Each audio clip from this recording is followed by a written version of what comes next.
today. Everybody, I'm sure, watching is plenty excited. Sorry, let me get this taken care of.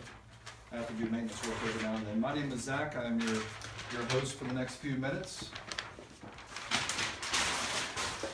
So welcome. Sorry, we're just getting little things tied up here, loose ends tied up every now and then. Trying to get everybody in order before we get very serious and talk about making money.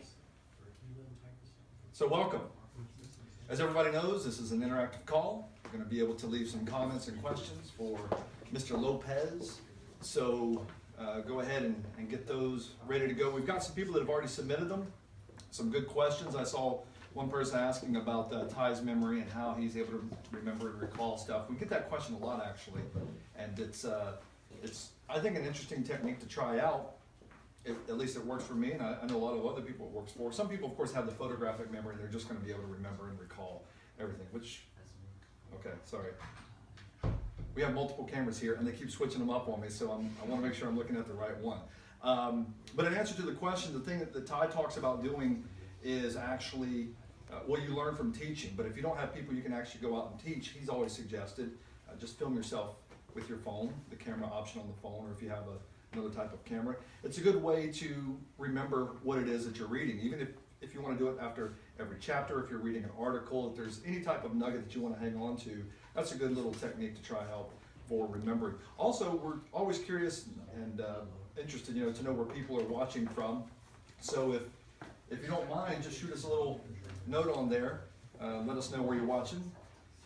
We're going to be doing probably the Meerkat Periscope towards the end of the call, correct, Nathan? Yeah, not the whole call, but if anybody wants to hop on there and check it out, feel free to do so. If you have not downloaded the app on your phone, I'll write the spelling down here. Go ahead and you can do that while we're waiting for the next few minutes. We're going to have a special guest come in and speak to us here in just a second, but these are the two live streaming apps. We have Periscope, that is an E, and Meerkat. And we've got a lot of people you can follow on there that come in and speak. And it's just Tai Lopez 1, correct, guys? Am I recalling that proper? I think it's just Tai Lopez. Snapchat, though. It's just Tai Lopez. Oh, that's right. Yeah, I'm sorry. So you just do a search on there for Tai Lopez, and you can start following the fella on there. So just to let y'all know, I'm actually going to be taking off for the holidays, so this is the last call I'm going to be on for the remainder of 2015. I want to take this opportunity to promote my drink. Everybody's always curious to know what Tai drinks in his little shake, but I figured why not take advantage of this opportunity and make the Cookman Moonshine. So if anybody's interested in ordering some Cookman Moonshine, let us know. If the demand's great enough, we'll go ahead and produce a large batch to distribute. It's pretty cool, right? Isn't it great how much this stuff looks like water? So delicious and refreshing. We have both the alcoholic and non-alcoholic versions of that. Hey, Brian from Atlanta. Oh yeah, we met last week talking about, did we talk about the Falcons? I think we did. I was asking you about being a fan of the Falcons and all that good jazz from Atlanta. Somebody who's watching from Virginia, please forgive me if I don't say this proper, but Raul, just with an interesting spelling, I'm not sure, but it's good to see you on here. Thank you so much. Yeah, if you guys want to go ahead and start leaving some questions on there, we'll take note of it. Actually, I'm sorry, I'm getting ahead of myself. Don't leave the questions just yet for Tai, because we've got a special guest that's going to come talk to you here before Tai gets on camera. Some of you may have already met this gentleman before at some of the conferences or the retreats, or maybe you've seen him in some of the videos that Tai does, and then of course started to follow him. But this gentleman is the #1 expert in the science of success. He's an MA in positive psychology, a master, I guess you could say, in positive psychology.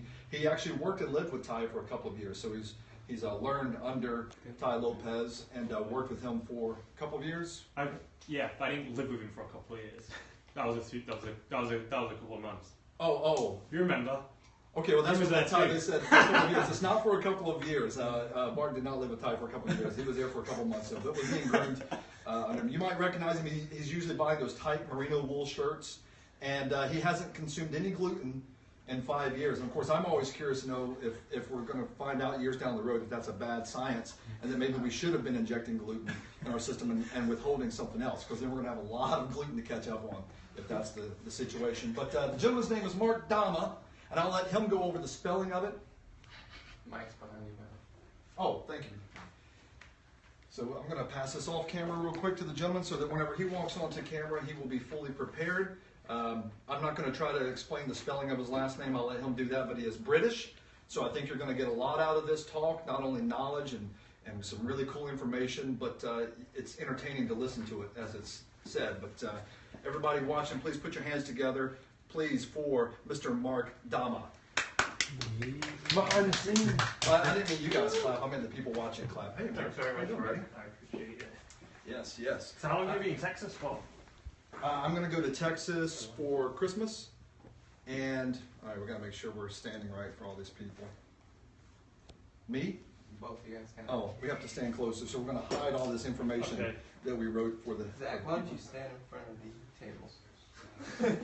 All right, we're going to get this stuff figured out, folks. But anyway, to answer your question, I'm going to be in Texas for Christmas, and then I head to North Carolina for the New Year's. So I will be celebrating 2016 3 hours before you all back here. Awesome. But I'll be sure to communicate with you and let you know what's going on in the future and how 2016 is looking. Are we going to have any periscopes? Maybe. Oh yeah, I might should do that. I might Periscope. Yeah. I actually have Periscope, but I've not really done any Periscoping. I'm a very private person. I don't like people to know what's going on. And if I do that kind of stuff, it's going to be very awkward. It's not going to be imparting knowledge or showing off anything like Tai as far as what he's got going on and what he's involved with, who he's talking to. I would just be showing off me watching football, pretty much. What about the Cookman knowledge? Oh, Cookman knowledge. Yeah, maybe I should make a list of some Cookman knowledge and come up with some jokes, and maybe I can just Periscope one joke at a time. So if you don't jump right on it, you're going to miss it. So, all right, Mark, I'm going to step out of the way. Cool. I'm going to take, well, unless you want to I'm gonna write my information down name. there so people can follow Mr. Dama. But folks, enjoy. Please feel free to throw some questions up for Mark throughout the next few minutes. And he'll, of course, keep an eye out for that and enjoy the British accent. Have a Merry Christmas and a Happy New Year and all the other fancy holidays. Bye-bye. Thanks, Zach. So my name is Mark Dama. You can see it nice and clear there. I'm on everything, Snapchat, Periscope, YouTube, all of that. But today, just before Tai arrived with you guys, some of the guys asked, well, Tai asked if I could come and open this, and I was thinking, all right, well, what would be really useful for you? And there's a couple of things that I thought would be great. I've just finished a master's degree in positive psychology. So in positive psychology, that's the science of optimal performance. That's the science of human flourishing, how you can be at your absolute best psychologically and in every way actually, but mainly psychologically. So there's 5 key areas of life actually that we can hit so that we're at our best, that we can really perform at our best psychologically and experience high levels of well-being. Now, they used to call it happiness, high levels of happiness, but actually the psychologists and scientists have found that well-being is much more than happiness. So I'm going to be sharing you those 5 key areas of your life that you can work on, which the science shows that if you optimize these 5 areas, then you are going to be at your best. You're going to feel fantastic. You're going to have a really fulfilling life. So that's important. Now, just before I go into these 5 keys of success, really, I want to talk to you a little bit about my experience when I did live with Tai for 2 or 3 months, and I worked with him for a while too.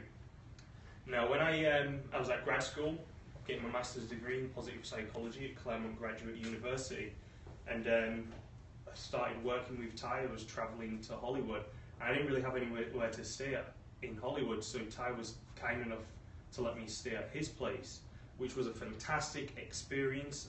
It was just really when this whole movement was getting going. I saw things happen from the ground up, and I learned a lot from Tai. So much from him. I learned a lot consciously, so like there's times when I realized I was learning a lot and I was writing it down. I was like, oh yeah, this is a great thing.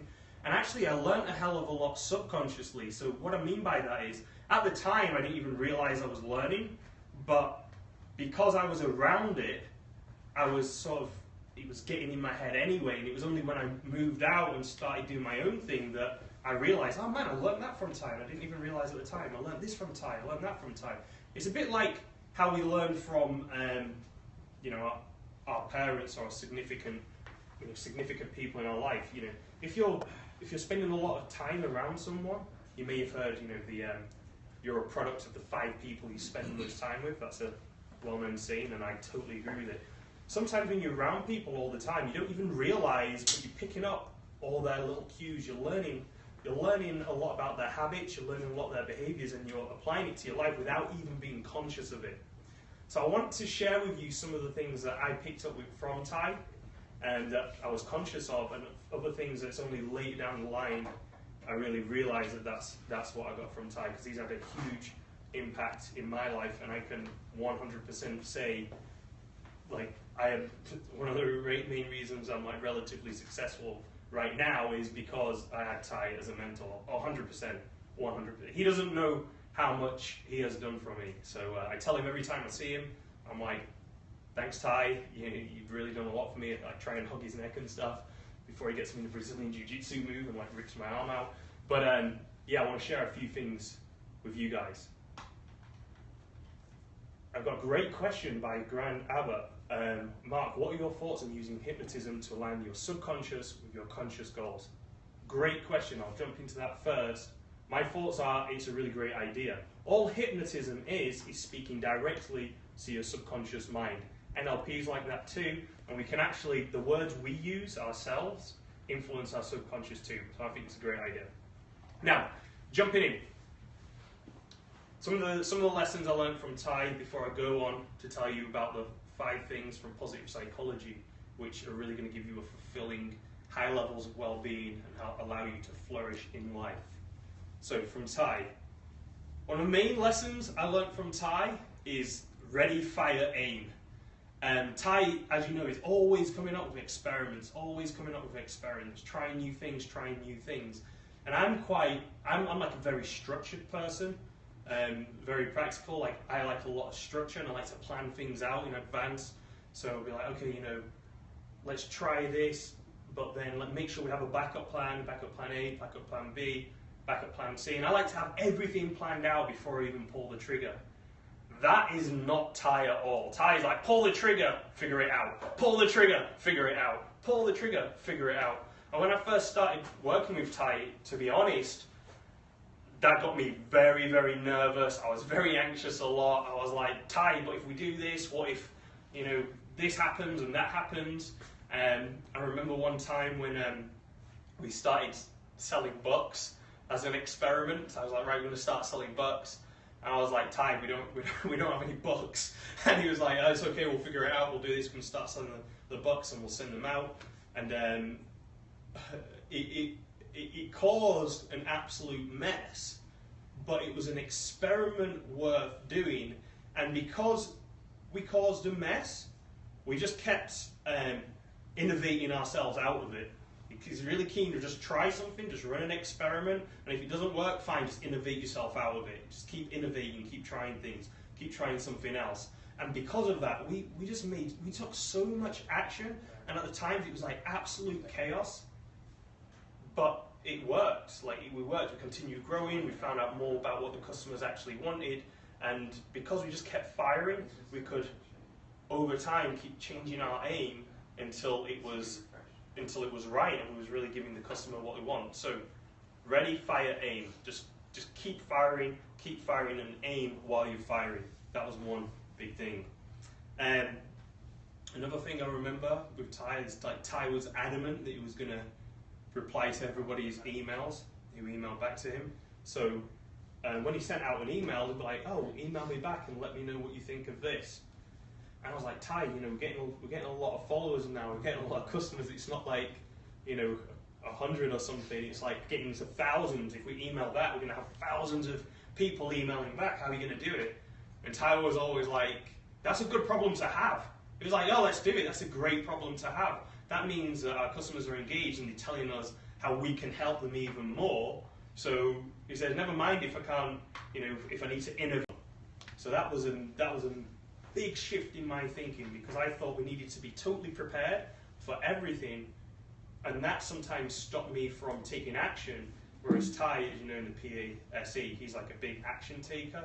He showed me that, you know what, take action and innovate your way out of it. So that's a huge, huge lesson that I got from Tai. Messing around with the screen, so making sure that works. That works. Okay. Another thing that I learned from Tai is he always makes time in a day for thinking. Always makes time in a day for thinking. No matter how busy he is, no matter how busy the office was, no matter how many things were going on, I'll speak for myself. I know since starting my own business after Tai helped me out, I've noticed that things get busy when you're running your business. There's all types of things. If you're just working in a very small team, I've got some volunteers and like one assistant and so on. There's a lot to be doing. You've got to develop new products. You've got to communicate with your customers. You might have social media, so you've got content to put out there. You've got accounts. You've got taxes. There's so many things that you could be doing as an entrepreneur. So many things that at times I found it hard to put time aside just to think, to not be emailing, to not be texting, to ignore the calls and to think. And what I noticed about Tai is that Tai every single day would make time to read and to think, no matter what was going on. Like, didn't matter how chaotic the company was, he would make time to read and to think. And what would happen is he'd read his book, he'd think a little bit, and you might not see him for an hour or two, just disappear. And then he'd come out with some new insights which just radically changed, it usually clarified the situation, and he'd have a new idea of where we should move with the company or what actions we should be taking.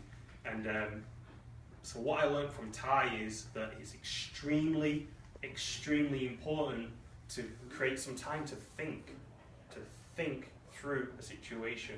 Okay, deep thinking is what Tai calls it, chess-like thinking, deep thinking. So for you as an entrepreneur, you've got to make that time. It's an absolute priority to make that time. There's nothing more important than spending time thinking about what your next best move is. So that's another thing that I learned from Tai. Other things that I learned from Tai is take mini breaks. So this ties into the thinking and the creativity piece. So we'd be working, we've had a lot of things going, the whole team would be working, Tai would be working, he'd be strategizing, he'd be telling us where we're moving, he'd be putting out content.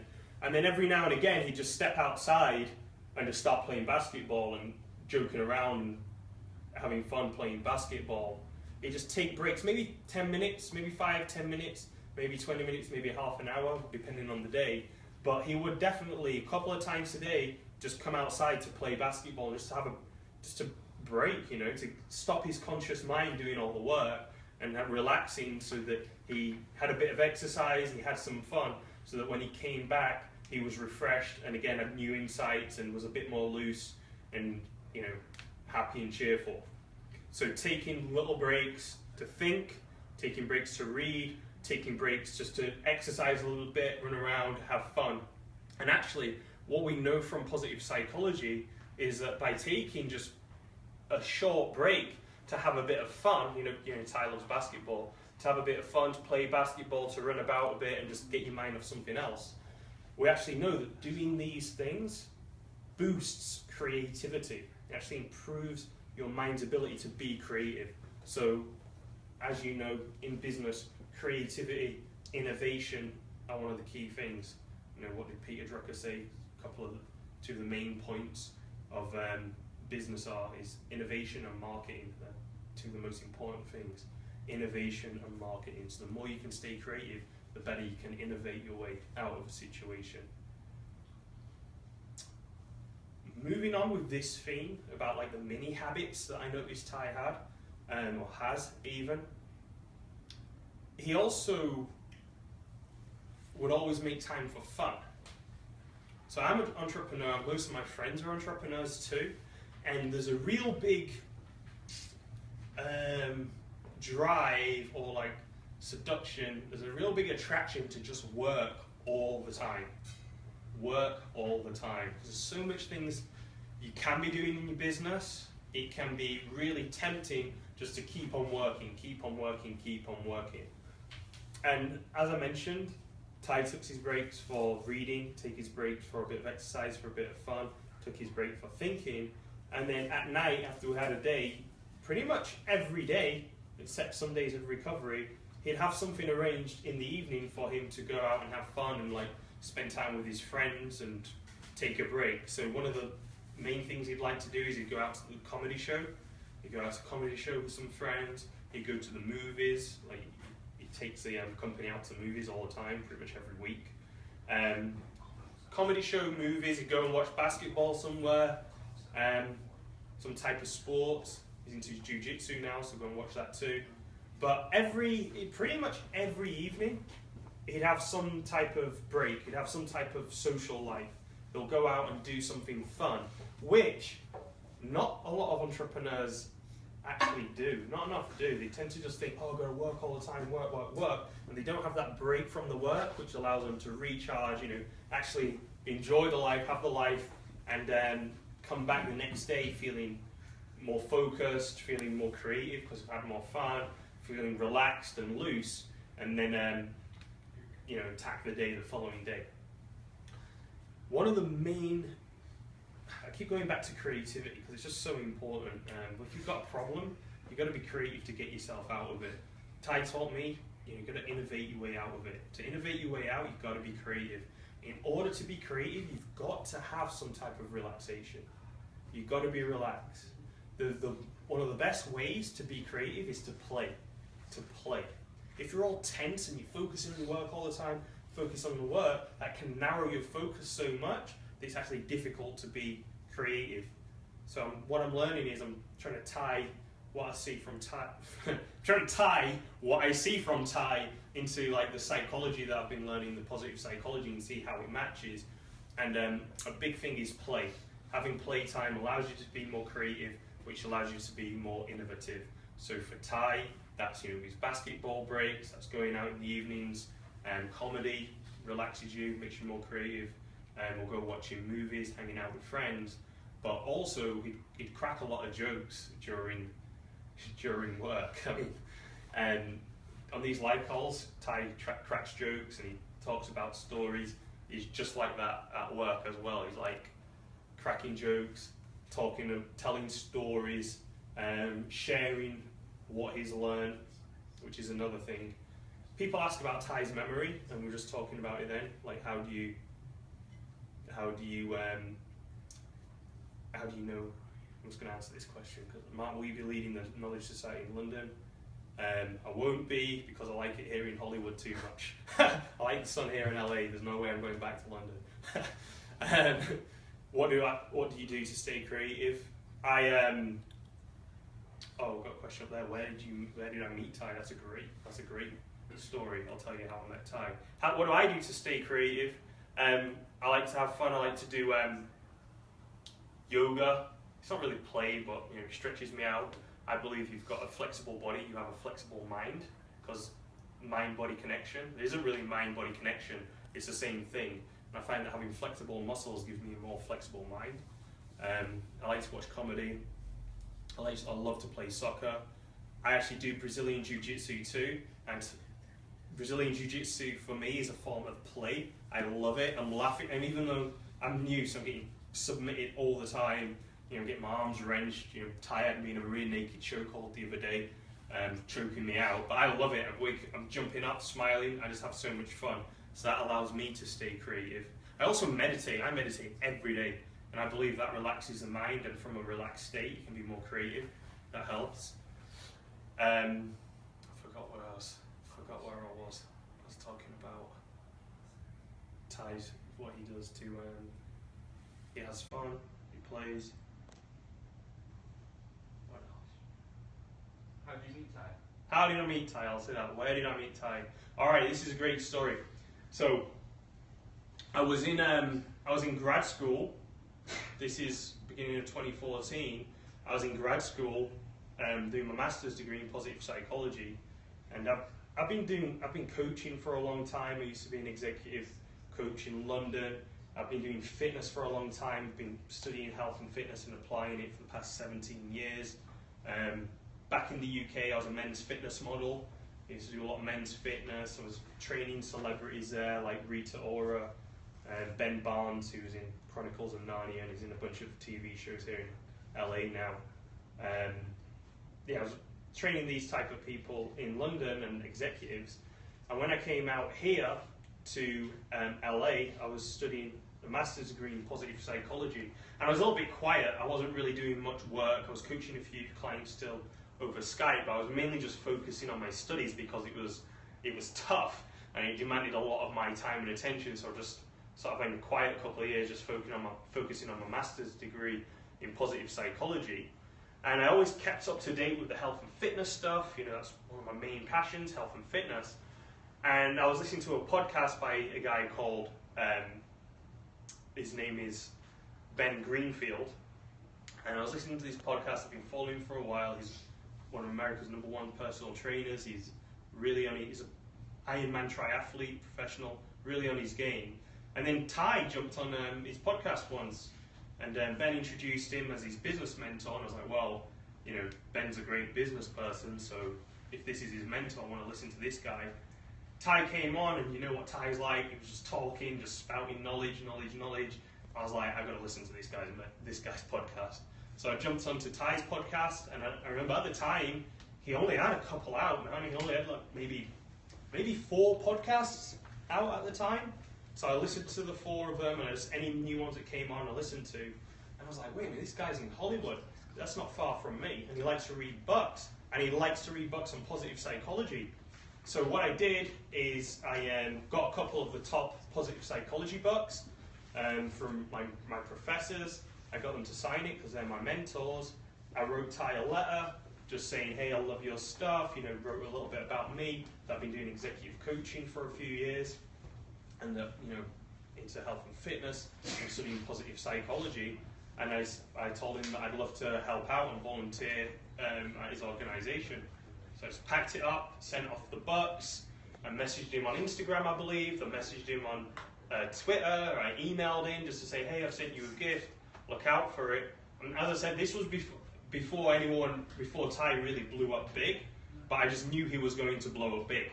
So and I love this stuff, and I actually genuinely wanted to help out. Anyway, I kept following up, hit him up on Instagram, hit him up on Twitter, emailed up, followed up, and eventually I got a message back saying, hey, yeah, why don't you come to the house and introduce yourself. So I went to the house, we got on, and then, the rest is history. But that was the introduction that got it for me. Okay, the 5 things for well-being. I've got 10 minutes left. So the 5 things for well-being is, there's a very simple acronym to remember. The simple acronym. The acronym is PERMA. So I'm going to write this down. This is straight out of positive psychology.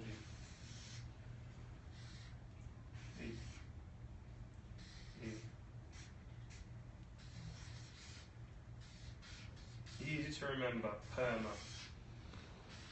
And this is for well-being, as we call it in the psychological literature. What is well-being? Well, it's you at your best. It's you feeling good, it's you feeling fulfilled, it's you being happy. It's the good life, well-being, PERMA. So it's an acronym, as I said. So what does P stand for? P. I've got any guesses what P stands for? Yeah, persistence. Purpose, persistence. Good guesses. No, it's not. Actually, P stands for positive emotions. Positive emotions. Life would be pretty dull if we never felt good. Alright? It would be pretty dull if we never felt good. In fact, feeling good is an extremely important factor in well-being, in being at your best. So, maybe slightly against stoicism, positive emotions are actually healthy for us. So when I say positive emotions, what do I mean? Well, one of the most studied positive emotions, his name is Ben Greenfield, and I was listening to this podcast. I've been following him for a while. He's one of America's #1 personal trainers. He's an Ironman triathlete, professional, really on his game. And then Tai jumped on his podcast once, and Ben introduced him as his business mentor. And I was like, well, you know, Ben's a great business person, so if this is his mentor, I want to listen to this guy. Tai came on, and you know what Tai's like. He was just talking, just spouting knowledge. I was like, I've got to listen to this guy's podcast. So I jumped onto Tai's podcast, and I remember at the time, he only had a couple out, man. He only had like maybe 4 podcasts out at the time. So I listened to the 4 of them, and any new ones that came on, I listened to. And I was like, wait a minute, this guy's in Hollywood. That's not far from me. And he likes to read books. And he likes to read books on positive psychology. So what I did is I got a couple of the top positive psychology books from my professors. I got them to sign it because they're my mentors. I wrote Tai a letter just saying, hey, I love your stuff. You know, wrote a little bit about me, that I've been doing executive coaching for a few years, and that, you know, into health and fitness, and studying positive psychology. And I told him that I'd love to help out and volunteer at his organisation. So I just packed it up, sent off the books, I messaged him on Instagram, I believe. I messaged him on Twitter. I emailed him just to say, hey, I've sent you a gift. Look out for it. And as I said, this was before Tai really blew up big, but I just knew he was going to blow up big. So, and I love this stuff, and I actually genuinely wanted to help out. Anyway, I kept following up, hit him up on Instagram, hit him up on Twitter, emailed up, followed up, and eventually I got a message back saying, hey, yeah, why don't you come to the house and like, you know, introduce yourself. So I went to the house, we got on, and then yeah, the rest is history. But that was the introduction that got it for me. Okay, the 5 things for well-being. I've got 10 minutes left.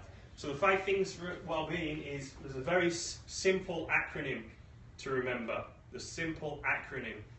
The acronym is PERMA. So I'm going to write this down. This is straight out of positive psychology.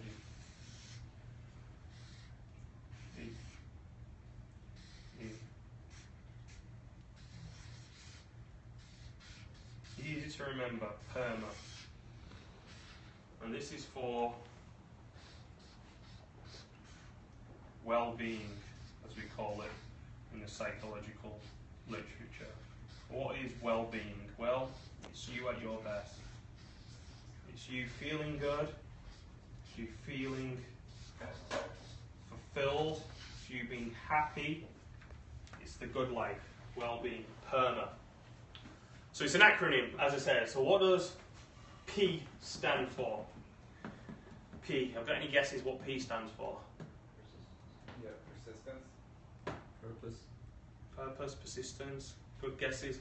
No, it's not. Actually, P stands for positive emotions. Positive emotions.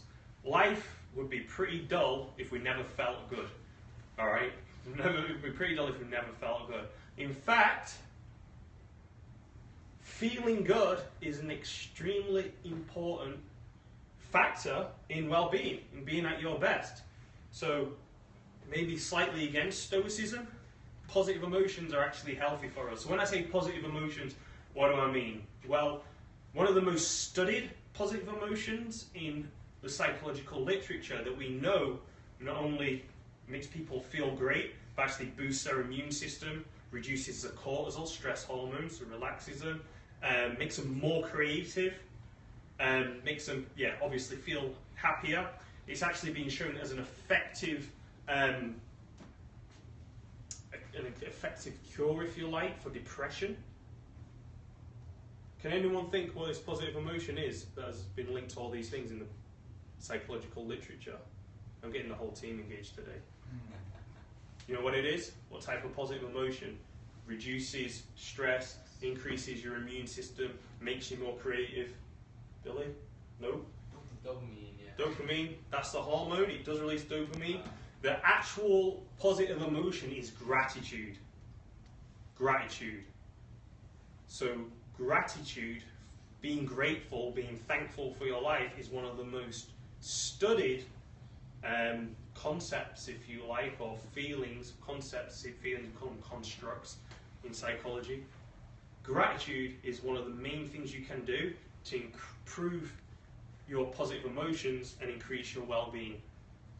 So we've done experiments where people write 3 things they can be grateful for at the end of the day, or 3 things they can be grateful for when you wake up, and it's shown that it increases your well-being, massively increases your immune system, and so on.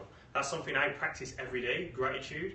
At first it might seem a bit weird, like saying everything you can be thankful for, but over time you actually train your brain to be more grateful overall, so your brain just does it naturally, and you experience the benefits of increased health, you experience the benefits of more happiness, more positive emotions. So gratitude, positive emotions, that's a key piece to your overall well-being. E, everyone, what do you think E stands for? Energy. Energy, almost. Effort. Effort, that's a good one. Effort comes a little bit later, so that's a good one. Emotional intelligence. Emotional intelligence, close. Someone got it on there, gratitude, good job. E stands for engagement. Engagement. So what do we mean by engagement? Well, my professor, one of my biggest mentors, he taught me a lot, is a guy called Dr. Mihaly Csikszentmihalyi, super long name, is the author of Flow. Ty's got about 5 copies of Flow. You guys might have reviewed it already, I'm not sure. But that's all about being in the zone, being in flow, engaged, being engaged in what you're doing. So engagement means when you're focusing on something, that you're 100% focusing and you're engaged. You're not checking your Instagram, you're not on Twitter, you're not watching TV at the same time. Maybe it's when you're eating your food. Are you 100% engaged when you're eating your food? Are you focused on it? Are you doing it? Or are you distracted trying to multitask? Engagement is a key part of well-being. Engagement, you can also call it, well, you can think of it as flow.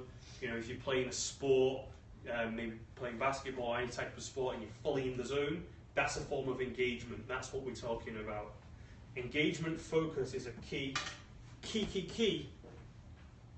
part of well-being and human flourishing. Engagement. So what I would recommend for you is kill multitasking and start focusing on one task at a time and really getting engaged. Again, meditation, that's something I do every day. Meditation would be a form of engagement because you're completely focusing on what you're doing at the time. Engagement. R. This is an easy one, I think. Does anyone know what R stands for? What's important about life? What's a big contributor to your well-being? Resilience. Resilient. Rest. Yeah. That's a good one. Resilience. That's a good one. It's not actually that. It's actually something more important. What's that? Respect. Respect. It's a good one. Self-respect. I like all the R's coming out here, but Responsibility. you're not quite there. I'm gonna. Not reciprocity. Nope.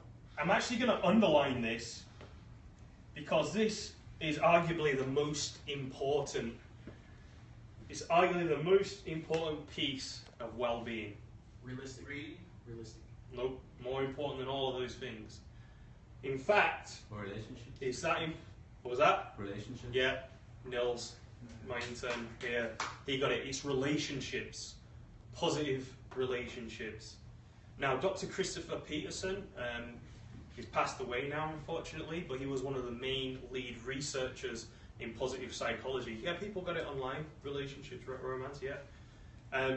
Dr. Christopher Peterson, one of the main researchers in positive psychology, he actually quoted as saying that if he had to distill everything they've learned about positive psychology, or everything they've learned about the mind, everything they've learned about human flourishing, being at the best, if they had to distill all that literature over the past 30 odd years into one thing, into one short sentence, that short sentence would be that other people matter.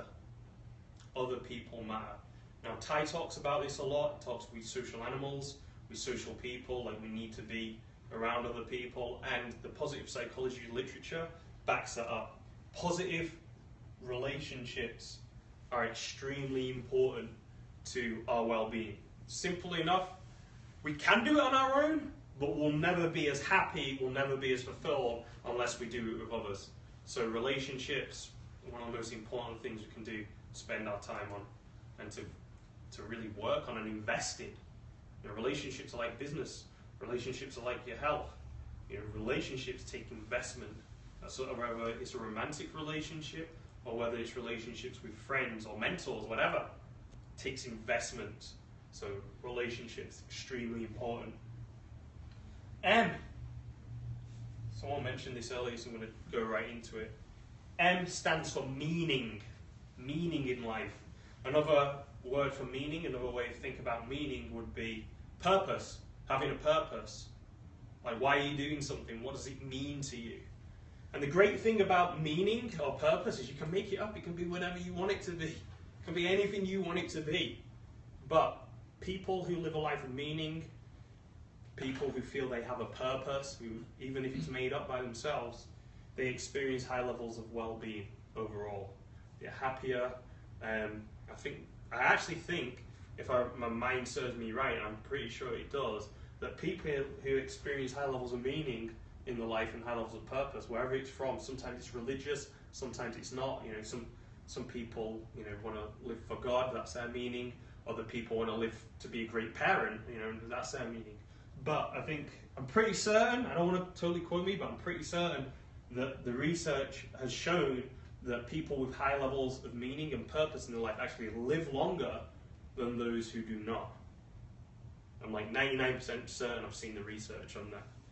So meaning, purpose, extremely important. I say from my own life, man, like I started having meaning and purpose in my own life around 4 years ago. I just decided what it was going to be and started living that way. And since then, my life has just increased exceptionally. I'm a happy guy. I think most people who know me would definitely say that. And I'm fit, I'm healthy, I'm happy, and a big part of it is because I have a lot of meaning in my life, like when I do things.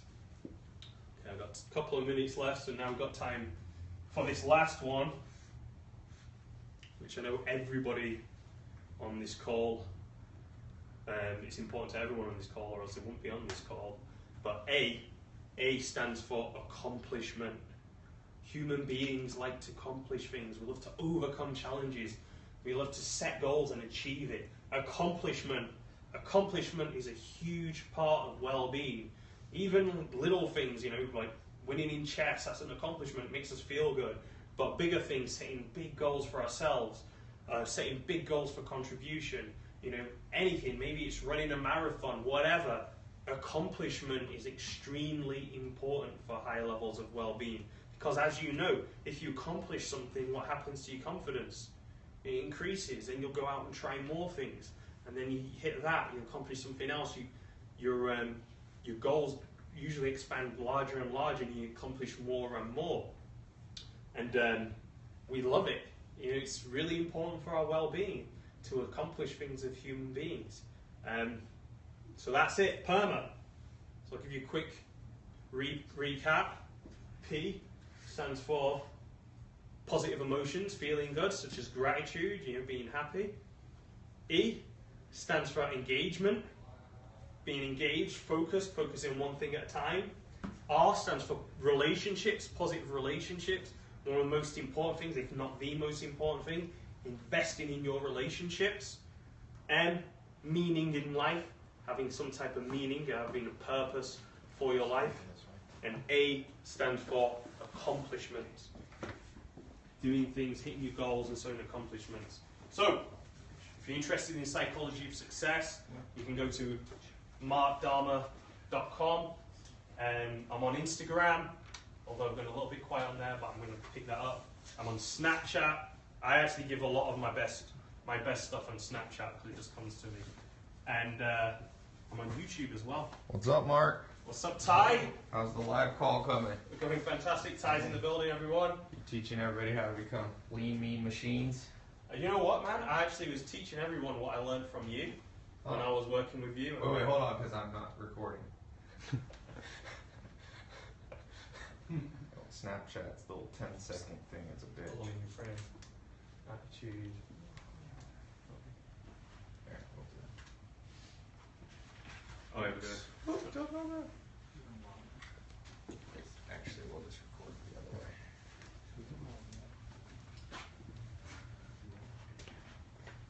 you saying?